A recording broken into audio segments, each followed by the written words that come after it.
अरे नमस्कार अंकल जी, आइए आइए। कैसे हैं आप? ठीक हूँ। बैठिए बैठिए। पैसे का इंतजाम हो गया? जी वो आप जो कर रहे हैं वो गैर कानूनी अपराध है। आपकी तारीफ मैडम। अरुणा शर्मा, लॉयर। अरे अंकल, कहाँ ये कानून के पचड़े में पड़ गए? आपके और मेरे बीच की बात है, बैठ के सुलझा लेंगे। नहीं वो देखिए प्लीज, चाय लेंगे अंकल या कॉफी लेंगे? देखिए प्लीज, आप इनका मकान खाली कर दीजिए। बताइए लेंगे क्या, चाय या कॉफी? नहीं। अरे मैं आपसे कुछ बात। चाय पिलवाते आपको बहुत अच्छी वाली। अरे आप सुन तो रहे, मैं बोल क्या रही हूँ। जो मैं आपसे बोल रहा हूँ अब आप सुनिए। आप यहाँ से जाइए, गो। तो इतना टेंशन में आप पैसे का। सुनिए जी, रात के 12 बज गए, अरुण अभी तक घर नहीं आई। अरे फोन लगा रहा हूँ, लग नहीं रहा है, स्विच ऑफ आ रहा है। तो ऐसे कब तक खड़े होकर इंतजार करते रहेंगे? चलिए उसके पास चलते हैं। अरे लेकिन कहाँ जाएं? उसके ऑफिस, और कहाँ? ऑफिस?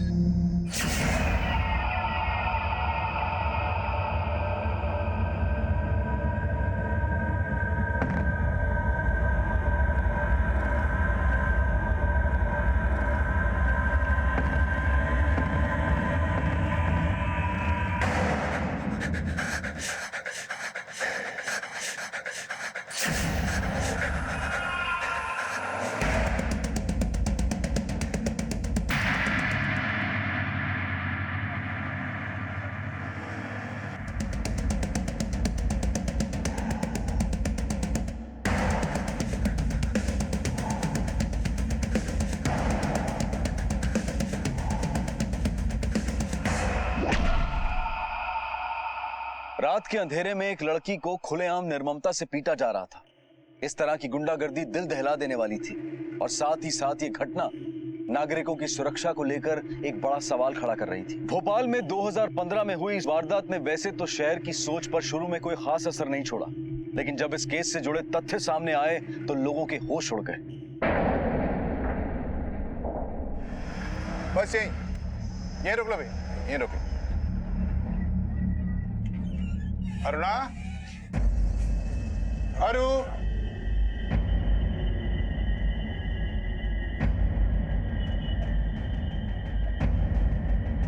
खून! अजय, हे भगवान, ये सब क्या है? हमारी अरु मुसीबत में।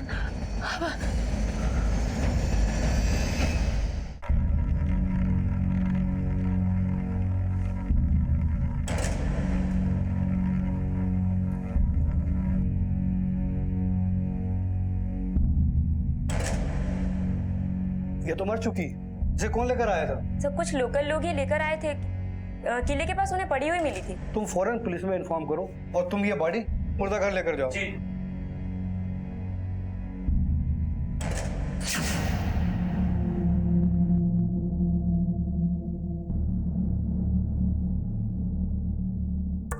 इंस्पेक्टर साहब, उसके ऑफिस का सारा सामान बिखरा पड़ा था। खून के छींटे। इंस्पेक्टर साहब, पता नहीं हमारी अरुणा कहाँ चली गई है। डॉक्टर, इधर बॉडी कब आई थी? तकरीबन रात को 1 बजे। आप पंचनामा करें तो हम पोस्टमार्टम करा दें। आइए सर, आइए।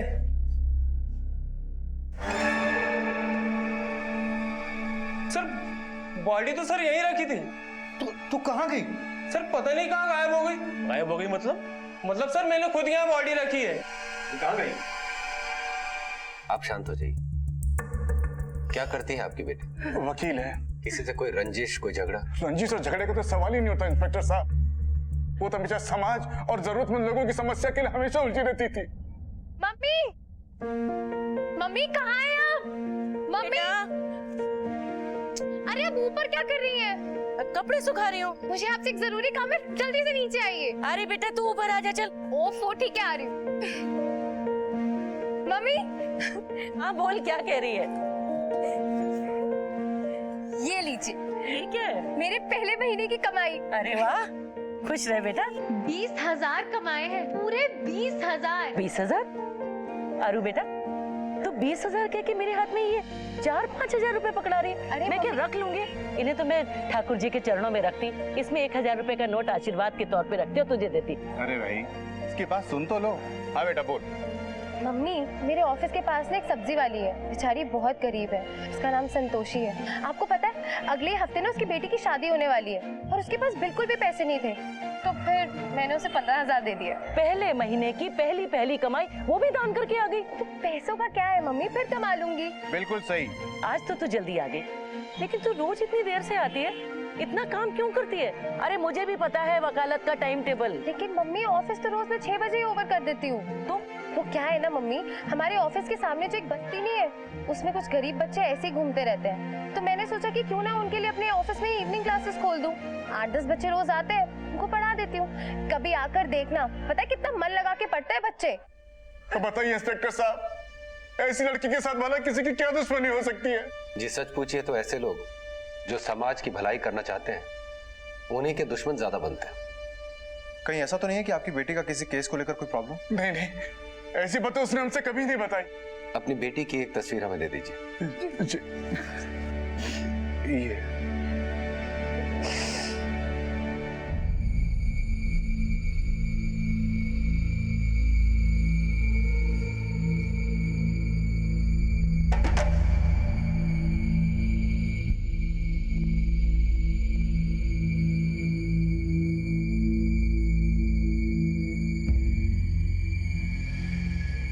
एक चलती फिरती लाश का मंजर काल्पनिक और तिलिस्मी कहानियों में देखने सुनने को तो मिलता है, लेकिन भोपाल शहर का यह दृश्य किसी हॉरर फिल्म से कम नहीं था। कहीं दूर इसी लड़की को इसके माँ बाप तलाश रहे थे। एक चादर में लिपटी ये लड़की पेशे से वकील, बेहद ही सामाजिक और जागरूक लड़की थी। और फिर ये जो हमारे सामने था वो क्या था, क्यों था और किसके कारण था? पुलिस की तहकीकात शुरू हो गई, लेकिन उनके पास एक नाम, एक तस्वीर और एक ध्वस्त ऑफिस के अलावा फिलहाल और कोई सबूत नहीं थे।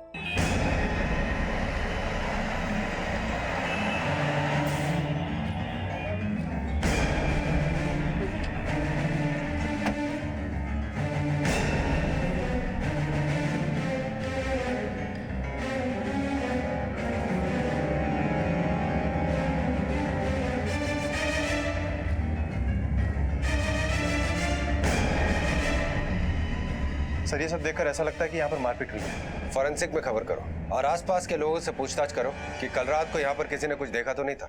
कल रात को यहाँ पे मारपीट हुई थी, आप कुछ बताएंगे? नहीं साहब, कल तो मैं दुकान पे था ही नहीं। और कोई था? दुकान पे लड़के तो थे, लेकिन जल्दी चले गए थे तो किसी ने कुछ देखा ही नहीं साहब। आपकी दुकान तो पड़ोस में ही है, यहाँ रात को मारपीट हुई थी, इसके बारे में कुछ जानकारी है? नहीं तो साहब, हमारी दुकान तो 9 बजे बंद हो जाती है साहब, मुझे कोई मालूम नहीं साहब। अरुणा शर्मा वकील साहब को जानती हो?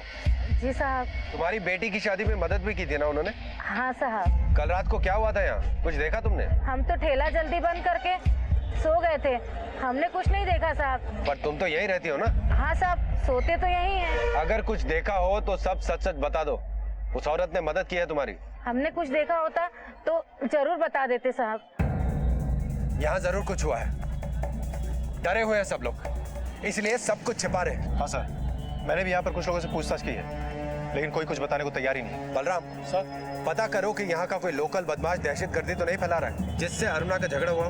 देखो कि अपने थाने में या यहाँ आसपास के थाने में अरुणा ने किसी के खिलाफ कोई रिपोर्ट तो नहीं लिखवाई थी।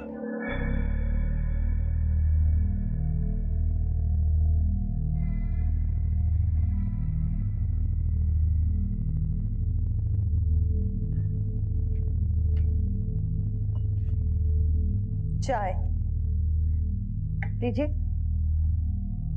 क्या हुआ? वो अरुणा अब तक लापता है। पुलिस को कभी ये पता नहीं चल पाएगा कि अरुणा के साथ हुआ क्या है। मैं पुलिस के पास जाऊंगा, सब सच सच बताऊंगा उनको। फिर वो लोग हमें भी नहीं छोड़ेंगे। प्लीज प्लीज पुलिस के पास मत जाओ।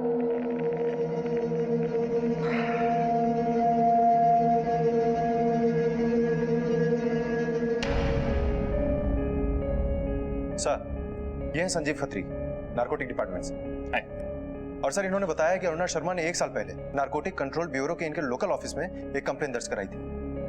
कैसी कंप्लेंट? उसने शिकायत की थी कि उसके इलाके में ड्रग पेडलिंग हो रही है।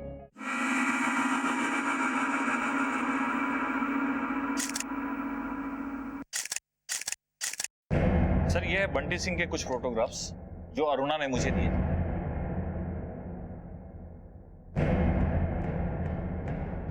इस वक्त कहाँ है? सर अभी तक तो ये जेल में था, 3 दिन पहले ही पेरोल पे रिहा हुआ है। 3 दिन पहले छूटा और बदला लेने अरुणा के ऑफिस चला गया। मुझे भी कुछ ऐसा ही लगता है। हो सकता है कि इसी ने अरुणा को अगवा किया हो।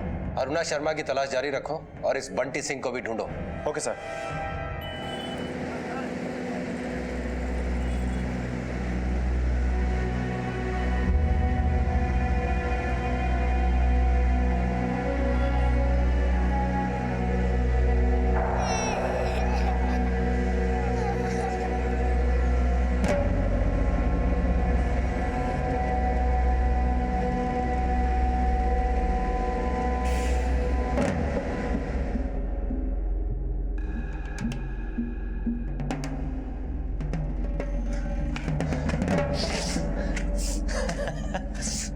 कैसा है मेरा भाई? देख कौन आया है। भाई कैसा भाई? कैसा है? ऐसी तैसी हो गई यार। 15 दिन के लिए बाहर आया हूँ, ये सब माल कैसे भी निकाल। हाँ भाई, समझा ना? भाई काम हो जाएगा भाई। बंटे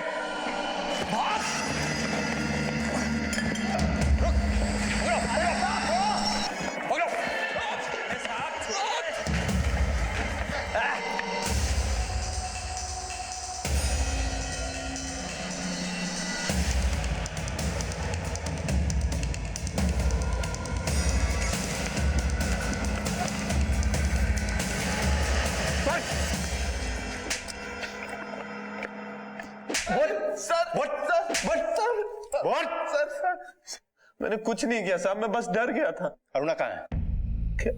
अरुणा शर्मा कहाँ है? कौन है अरुणा शर्मा साहब? मैं तो किसी अरुणा शर्मा को जानता ही नहीं साहब। सर नहीं जानता सर, सही बोल रहा हूँ सर, नहीं जानता। बलराम सर अच्छे से खातिर करो इसकी। सर मैं झूठ नहीं बोल रहा सर। सर अभी मैं 3 दिन पहले ही पेरोल पे आया हूँ सर। मेरे चाचा की तबीयत खराब है सर। मैं कहाँ रहता तेरा चाचा? चाचा का नंबर है सर, फोन पे बात कर लो सर। इसके चाचा का नंबर लो। चल नंबर दे।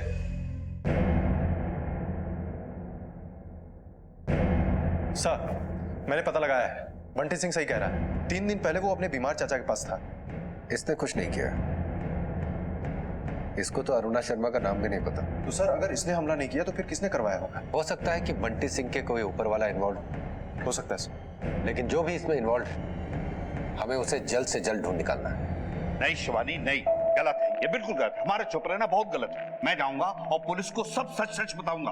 पुलिस के पास मत जाओ। शिवांगी, हमारा चुप रहना और ज्यादा गलत होगा। सुनिए तो।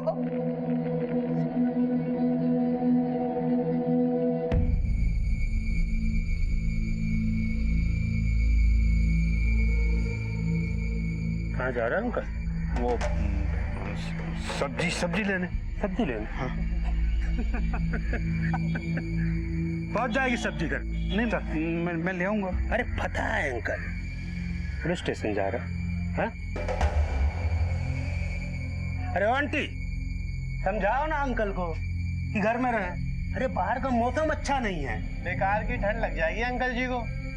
हाँ, और देखो आंटी, एक खुशखबरी भी है। देखो बड़े भैया ने खबर भिजवाया है कि 20 लाख नहीं 16 लाख दे दो और आराम से रहो। और किसी से अगर कुछ बोला तो क्या?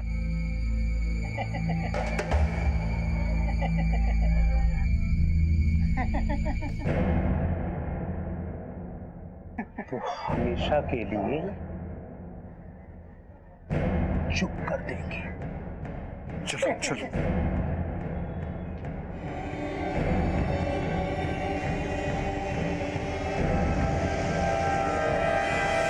ये ड्रग्स के बारे में तो उसने कभी बताया नहीं हमें। इंस्पेक्टर साहब, ऐसी कोई भी बात जिससे उसे लगता है कि मम्मी पापा को टेंशन होता है वो मैं कभी नहीं बताती। सबका भला ही करती है वो तो। वैसे कोई सुराग मिला उसका? हर तरफ अलर्ट कर दिया है, फोटोग्राफ्स भी सर्कुलेट करवा दी गई। होपफुली जल्दी कुछ पता चल जाना चाहिए। Excuse me.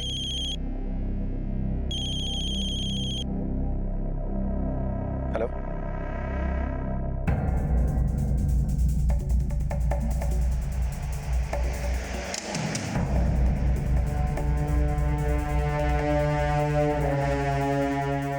कोई रात को 1 बजे बॉडी लेकर आए थे। हमने एग्जामिन किया तो लड़की मर चुकी थी। क्या वो ये लड़की है? हाँ ये वही है। आपको पक्का यकीन? हाँ यही थी। और सुभाष नगर थाने से कुछ लोग आए थे पंचनामा करने के लिए। जब हम मरचुरी पहुंचे तो बॉडी मिसिंग थी। डेड बॉडी मिसिंग यानी लाश गायब हो गई? जी, आप चाहें तो सुभाष नगर थाने मालूमात कर सकते हैं।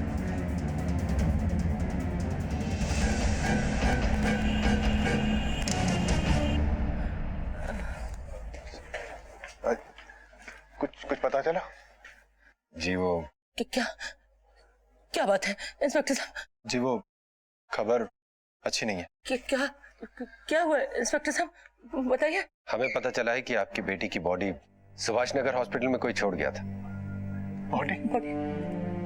और मॉर्ग से उसकी बॉडी भी गायब। ऐसा नहीं हो सकता, नहीं हो सकता, ऐसा नहीं हो सकता।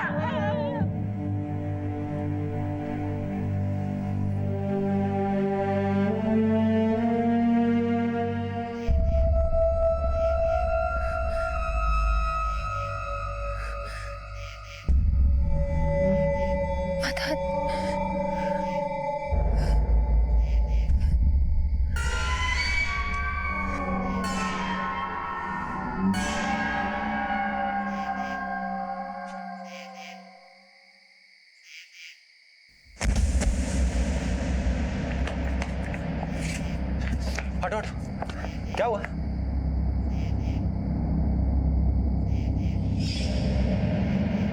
सर, ये तो अरुणा शर्मा है। एम्बुलेंस बुलाओ। Okay sir. अरुणा शर्मा कहाँ है? इमरजेंसी में जाइए। इंस्पेक्टर साहब कहाँ है मेरी बेटी? अरुणा। डॉक्टर्स एग्जामिन कर रहे हैं, अभी बेहोश है। ठीक। डॉक्टर कैसी अरुणा? कैसी बच्ची हमारी? मैं उसका फादर हूँ, ये उसकी मम्मी है। बहुत गहरे जख्म है उसके। लगता है किसी ने बहुत बेरहमी से मारा है उसे। यूं समझ लीजिए वो तो मरते मरते बची है। डॉक्टर साहब कब तक होश आएगा? लेट्स सी, अगर सब कुछ ठीक ठाक रहा तो जल्दी से होश आ जाएगा, मगर आप फिक्र ना करें, इस समय वो खतरे से बाहर है। अच्छा ठीक है ना? अपने 2 आदमियों को यहाँ पर ड्यूटी पे लगा दो। अरुणा की जान को अभी भी खतरा हो सकता है। Okay sir. अरे मेरे बच्चे, बेटा।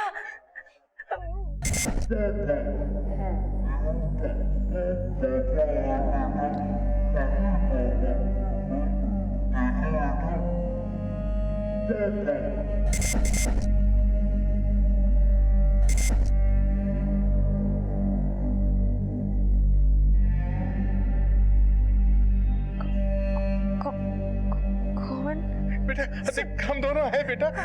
हे मम्मी पापा। क्या हुआ इसको? डॉक्टर साहब ये जवाब क्यों नहीं देती? आप लोग जरा बाहर आइए, आप लोगों से कुछ जरूरी बात करना है, प्लीज। लड़की के सिर पर गहरी चोट लगी है, मोमेंटरी पार्शियल डिमेंशिया, याददाश्त पर असर पड़ा है। तो फिर वो पुलिस स्टेशन कैसे पहुंची? जाहिर है उसको अपने बारे में कुछ तो याद होगा। पार्शियल लॉस है, कुछ याद है और कुछ याद नहीं।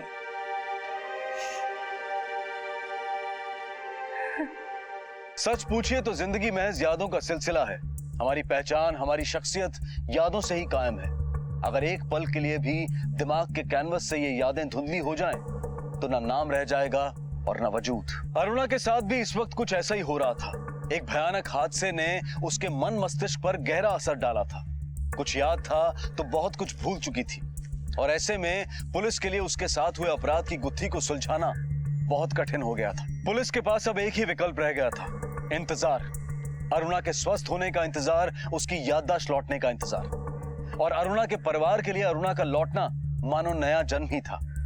यादें धुल गई थी, लेकिन अरुणा जिंदा थी। जिंदगी में उम्मीद लौट आई थी। क्या देख रही है? अपनी फोटो? ये तेरे 12वें जन्मदिन की फोटो है। तुझे याद है उस दिन तेरा जन्मदिन था, तूने कहा था मम्मी मेरी सब फ्रेंड्स को बुलाना, रेशमा, प्रीति, मेघना, अंजू। अंजू? हाँ, बर्थडे। और तूने कहा था उनको छोले बहुत अच्छे लगते हैं, कहा था ना तूने? और मैंने उस दिन खूब चटपटे छोले भटूरे बनाए थे तेरे बर्थडे में।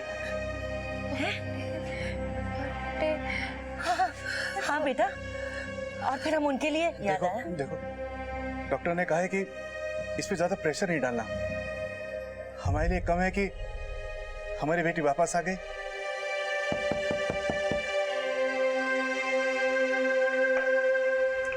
अरे इंस्पेक्टर साहब, आइए आइए।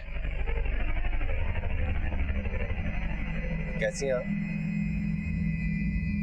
17 तारीख की रात को आपके ऑफिस में आप पे जानलेवा हमला किया गया था। इस बारे में आपको कुछ याद है? कुछ भी, थोड़ा बहुत? कौन लोग थे, क्या पहन रखा था उन्होंने, कहां से आए थे, कहां लेकर गए थे वो आपको? सोचिए, थोड़ा सा कोशिश कीजिए सोचने की। बलराम, इन फोटोग्राफ्स को देखिए। इस आदमी को जानते हैं?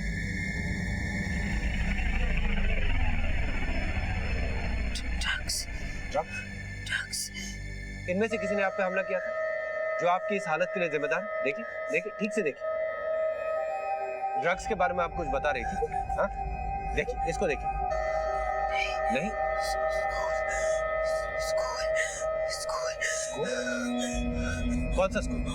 किस स्कूल की बात कर रहे हैं? इंस्पेक्टर साहब, ये दरअसल शाम को अपने ऑफिस में गरीब बच्चों को पढ़ाती हैं।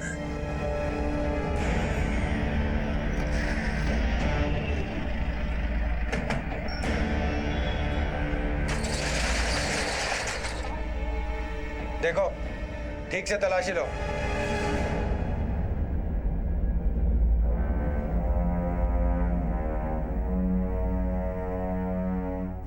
ब्रिजेश, बलराम, इसको चेक करो। कैसा? अरुणा का ये स्कूल शाम में चलता था। Yes sir. तो जब हमला हुआ, हो सकता है कोई एक बच्चा यहाँ पर हो सकता है सर। वैसे बच्चे अपने माँ बाप के साथ यहीं पास में झुग्गी झोपड़ी में रहते हैं। चाहे तो हम उन्हें बुलाकर पूछताछ कर सकते हैं। बात तो करनी पड़ेगी। साहब, 10 बजे आखिर में अपने बच्चे को ले गई, तब तो सब कुछ ठीक ठाक था साहब। अरुणा मैडम जी भी बिल्कुल ठीक ठाक थी। उसके बाद क्या हुआ साहब, हमें कुछ नहीं पता। बच्चों, तुम लोग बताओ, क्लास में क्या हुआ था? पढ़ाई, अंग्रेजी, हिंदी और गणित। और क्लास के बाद क्या हुआ था बेटे? बोलो, डरने की जरूरत नहीं है, बोलो। बच्चों बताओ, क्लास के बाद क्या हुआ था? इनकी मैडम पर जानलेवा हमला हुआ है, मरते मरते बची है वो। इतना कुछ किया आप लोगों के लिए, आप लोग एक बयान नहीं दे सकते? शर्म आनी चाहिए आप लोगों को। कुछ लोग आए थे मैडम को पैरोल। क्या बोल रहा बच्चा आपका? हाँ, आपने कुछ नहीं देखा? नहीं साहब, हमको कुछ तो नहीं होगा ना साहब। देखिए, आपको कुछ नहीं होगा। जो भी हुआ साफ साफ बताइए। मैं अपने बच्चे को रोज अरुणा मैडम की क्लास में लेके जाती थी ताकि मेरा बच्चा कुछ सीख सके, और मैं भी वहीं बैठती थी ताकि 2 अक्षर मुझे भी आ जाए। पर उस रात A for apple, B for ball, C for cat, D for dog, E for apple, F for fish. Very good. चलो बच्चों, आज की क्लास खत्म हो गई है, बाकी कल पढ़ेंगे। चलो चलो फटाफट चलो, आओ। काकी, आप इसे साथ ले जाइएगा, इसकी माँ नहीं आई है, ठीक है? आओ, चलो बाहर आओ, आ जाओ। चलो अपना पूरा होमवर्क करके आना, ठीक है? अरे सीधी तरीके से हमारी बात तुम्हारी खुपड़िया में घुसती नहीं है। का केस लड़ोगी? कैसे लड़ते हैं केस हम बताएं तुमको?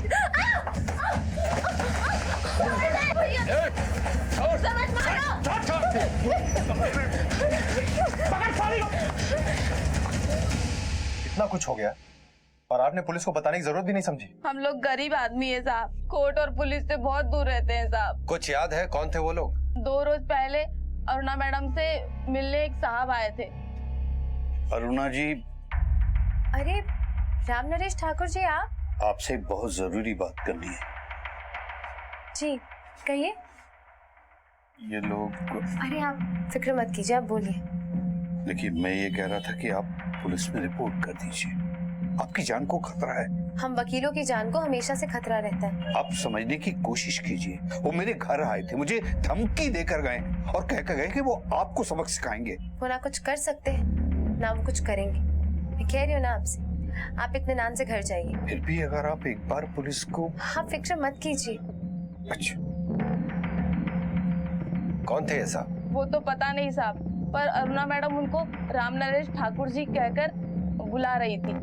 राम नरेश ठाकुर? बलराम सर, राम नरेश ठाकुर से रिलेटेड कोई ना कोई फाइल हमें यहाँ जरूर मिलेगी। अच्छी तरह से सर्च करो, कोई ना कोई क्लू यहीं से मिलेगा। Okay sir.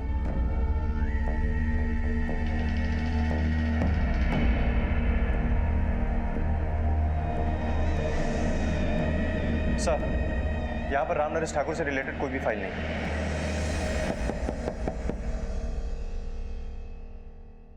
कौन? इंस्पेक्टर दिनेश शुक्ला। ओह, इंस्पेक्टर साहब नमस्कार। नमस्ते। आइए। राम नरेश ठाकुर, इनको जानती हैं आप?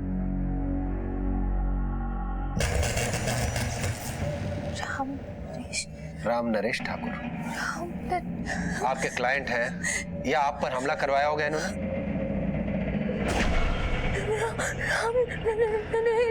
ठाकुर। बोलो बेटा बोलो। डिपार्टमेंट ऑफ क्या? बताइए, कोई हादसा हुआ इनके साथ? याद कीजिए, बताइए डिपार्टमेंट ऑफ क्या? बेटा अरुणा जी। राम नरेश ठाकुर, डिपार्टमेंट ऑफ क्या हो सकता है? बच्चे मासूम होते हैं और शायद इसीलिए साहसी भी। जहां बड़े सच बोलने से, सही गवाही देने से कतरा रहे थे, वहीं एक बच्चे ने अरुणा के साथ हुई वारदात का ब्यौरा दिया और पुलिस को आगे का रास्ता दिखाया। उधर अरुणा की हिम्मत भी कम नहीं हुई थी। याददाश्त खो जाने के बावजूद उसमें अपने अपराधियों को सजा देने की इच्छा शक्ति अब भी कायम थी। इसीलिए शायद ठाकुर साहब का नाम सुनते ही अरुणा बोल पड़ी। पुलिस के सामने एक बहुत बड़ा सुराग आ गया था। क्या था राम नरेश ठाकुर का सच, और कौन थे वो लोग जिनसे राम नरेश ठाकुर अरुणा को आगाह कर रहे थे? आखिर ये मसला क्या था? सर ये रहे अरुणा शर्मा के फोन कॉल रिकॉर्ड्स। कुछ मिला इसमें? हाँ सर। सर इन सारे नंबर्स में से एक नंबर राम नरेश ठाकुर के नाम का है। ये देखिए, अरुणा शर्मा के मिसिंग होने के 3 दिन पहले इस नंबर से पहली बार कॉल आया था अरुणा शर्मा के मोबाइल फोन पे। उसके बाद दोनों तरफ से कई बार कॉल हुए। इस राम नरेश ठाकुर का एड्रेस पता करो। पता कर लिया सर।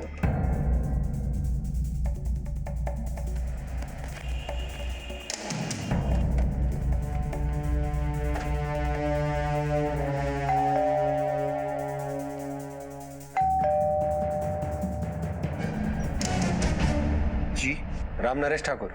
जी हाँ। अरुणा शर्मा को जानते हैं आप? हाँ हाँ जानता हूँ। अरुणा शर्मा को आप जानते कैसे हैं? कोई केस लिया था उन्होंने आपका? केस? नहीं जी नहीं। तो फिर आप उनसे मिलने उनके ऑफिस क्यों जाते थे? वो ऑफिस वो छोटे गरीब बच्चों को पढ़ाती है ना वो, तो उसके चंदा देने के लिए। और चंदा देने के साथ साथ आपने उसे आगाह भी किया था। जी? अरुणा शर्मा के ऊपर किसी बात का खतरा था, यही बताने गए थे ना आप उसके यहाँ? वो तो ऐसे ही बातों बातों में बोल दिया था। आप तो जानते ही हैं, सोशल वर्क करने वालों को खतरा तो होता ही है ना। अरुणा शर्मा के मिसिंग होने से पहले आपकी और अरुणा की काफी बातें होती थी फोन पे। क्या बातें होती थी आप दोनों? यही वो बच्चों की पढ़ाई, चैरिटी, यही। राम नरेश जी, आई होप आप हमसे कुछ छिपा नहीं रहे। जी नहीं, बिल्कुल नहीं। अगर जरूरत पड़ी तो आपसे फिर से पूछताछ करेंगे। जी। बलराम ये हमसे कुछ छिपा रहा है, इस पे 24 घंटे नजर रखो। मुझे पूरा विश्वास है कि लीड हमें इसी से मिलेगी। Okay sir.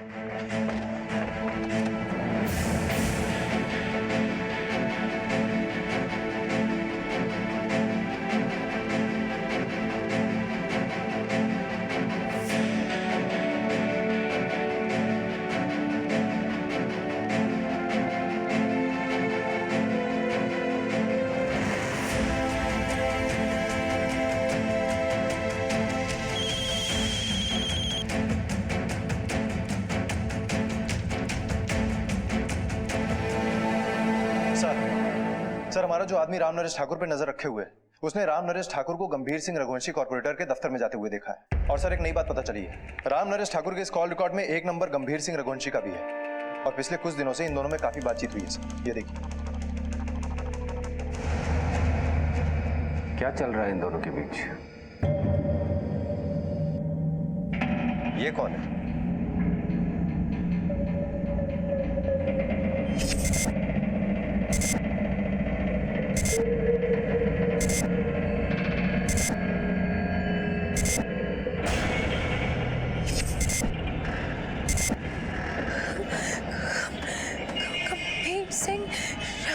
जी क्या किया था इसने?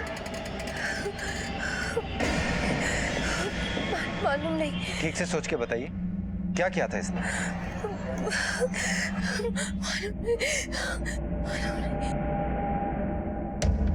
सर चेहरा तो पहचानती है ये, इसका मतलब कि ये इस कॉर्पोरेटर को जानती है। पर कनेक्शन क्या है?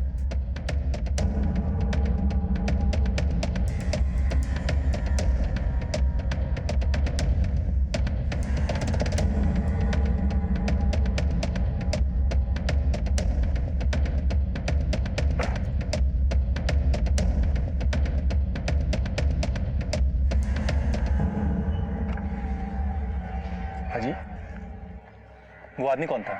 आप कौन? Sub inspector Balram Sahu. कौन सा वो आदमी? सर वो राम नरेश ठाकुर साहब जी है और हमारी ऑफिस में काम करते थे। क्या बातें हो रही थी आप दोनों के बीच में? सर उनको पैसा चाहिए, 15 लाख रुपया कर्जा। 15 लाख? जी। क्यों? होगी उनकी कोई प्रॉब्लम सर, और मैं इतना छोटा सा आदमी कहाँ से लाऊंगा इतना पैसा। ठीक है, जाइए सर।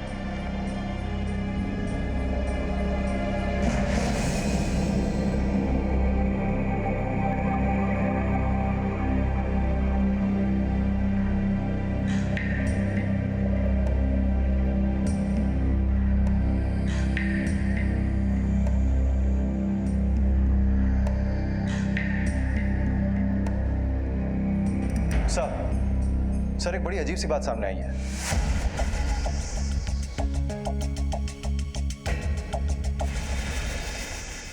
अरु बेटा देख, ये छोटी सी प्यारी प्यारी गुड़िया कौन है? ये तू है। देख डांस करती हुई 11 साल की बच्ची।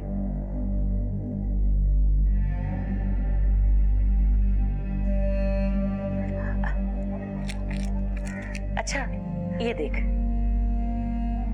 तेरी तस्वीर वकील की डिग्री के साथ।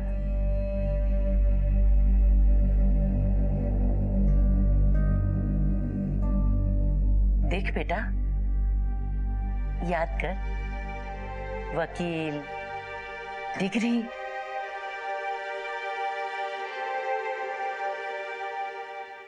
क्या हालत हो गई है इस लड़की की? और गलती क्या थी इस बेचारी की? यही ना कि ये दूसरों की मदद करती थी, बुराई के खिलाफ आवाज उठाना चाहती थी। यही गलती थी ना इसकी? बताइए राम नरेश ठाकुर जी, यही गलती थी इसकी? राम नरेश ठाकुर?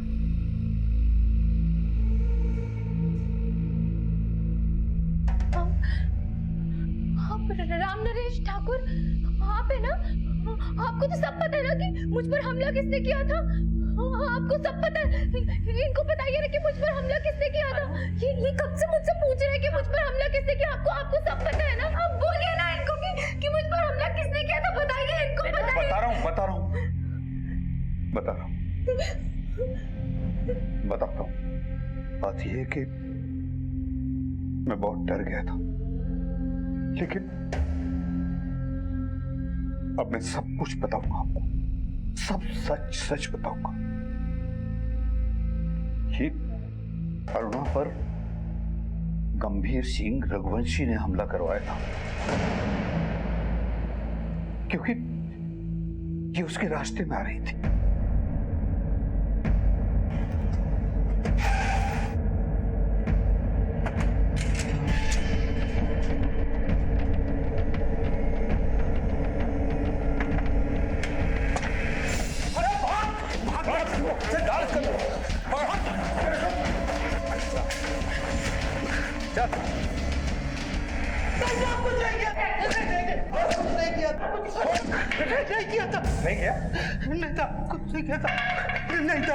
अभी सच बोलेगा और खुराक दो। बताता हूं तो किराएदार ने हथियार रखा था। मैं पुलिस में रिपोर्ट करने का सोच ही रहा था कि एक दिन। अरे नमस्ते। नमस्कार अंकल, कैसे हैं आप? जी अच्छा हूँ। आशीर्वाद दीजिए। खुश रहो खुश रहो। आपके मकान के बारे में सुना है, कुछ लफड़ा चल रहा है क्या? पुराना जो किराएदार है मकान खाली नहीं कर रहा, बहुत परेशान हूँ। हम खाली करवा दें? आप करवाएंगे? गंभीर Singh Raghuvanshi uncle, public servant. पार्षद हैं हम, अपने अंकल का काम नहीं करवाएंगे? अपना मकान होते हुए भी मुझे दूसरे के किराए के मकान में रहना पड़ रहा है। गृह प्रवेश की तैयारी कीजिए, कल दोपहर 3 बजे तक आपका घर खाली हो जाएगा। चल बाहर निकल, बहुत रह लिया तुम मुफ्तखोरी में। निकल, अरे निकल। क्या बदतमीजी है? बदतमीजी कुछ नहीं। कितनी बार तेरे को खाली करने को बोला हूँ, समझ में नहीं आता? अरे समझ में नहीं आता क्या कर रहे हैं आप लोग? मकान खाली होने की खबर सुनते ही हम पति पत्नी वहां मकान पर पहुंचे। ओ अंकल जी, आइए आइए आइए आइए आइए। हमने सोचा कि कुछ पूजा वगैरह।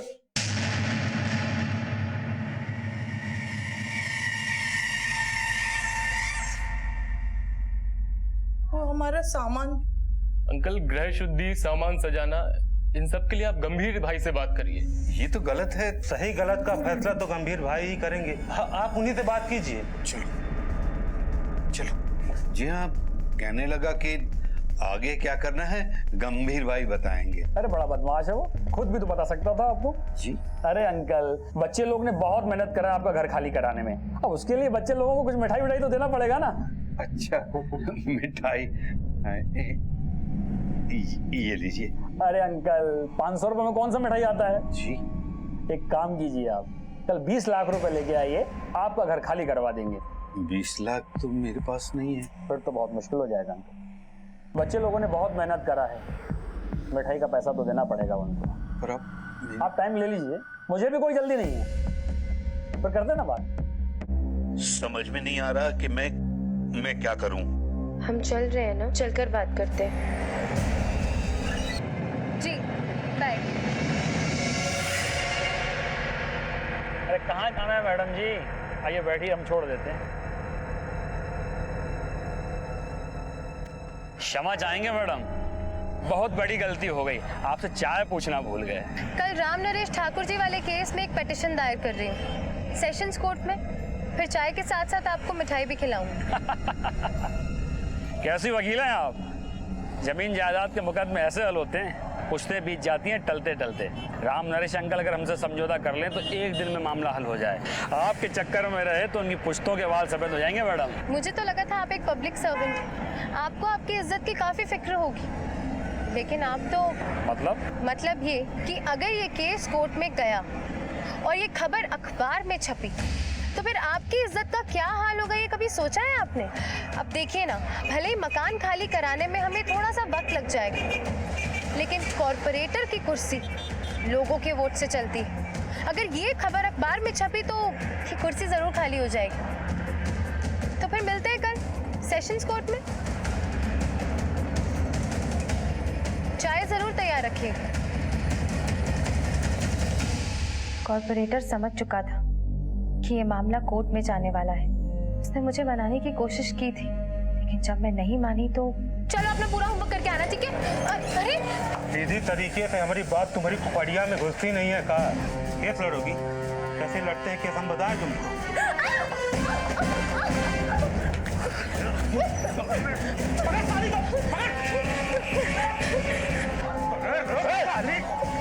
साला किसी ने कुछ बोला ना तो जान से मार देंगे।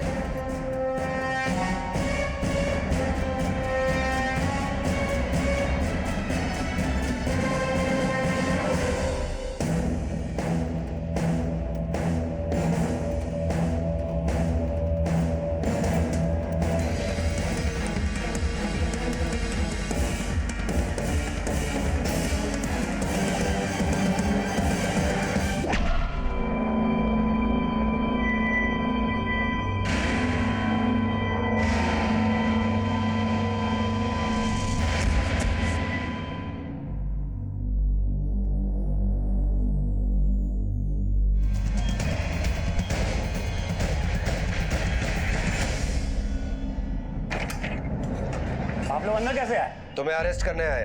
किस जुर्म में? अरुणा शर्मा पे जानलेवा हमला करने के जुर्म में। सबूत है आपके पास? सबूत तो बहुत है हमारे पास तुम्हारे खिलाफ। अरुणा शर्मा जिंदा है। अरे छोड़िए आप हमें। अरे तरीका है को ले जाने का, आप छोड़िए हमें। दुनिया में बुराई, अनीति और अन्याय के खिलाफ लड़ने वालों की कभी कमी नहीं होती। कारण यहाँ पर अरुणा जैसे लोग हर शहर और हर गांव में होते हैं, जो सिर्फ न्याय के लिए नहीं लड़ते बल्कि लोगों के लिए मिसाल बनते हैं। इस बात का सबूत बनते हैं कि असत्य पर सत्य की और अन्याय पर न्याय की हमेशा जीत होती है। गंभीर सिंह रघुवंशी और उसके साथियों को अदालत ने आईपीसी की धारा 307, 354, 120 बी और धारा 34 के तहत कड़ी सजा सुनाई है। अब मैं अनूप सोनी आपसे विदा लेता हूं। फिर मुलाकात होगी अगले एपिसोड में और खुलासा करेंगे एक और जुर्म का। तब तक अपना और अपने परिवार का ख्याल रखें और देखते रहें क्राइम पेट्रोल डायल 100।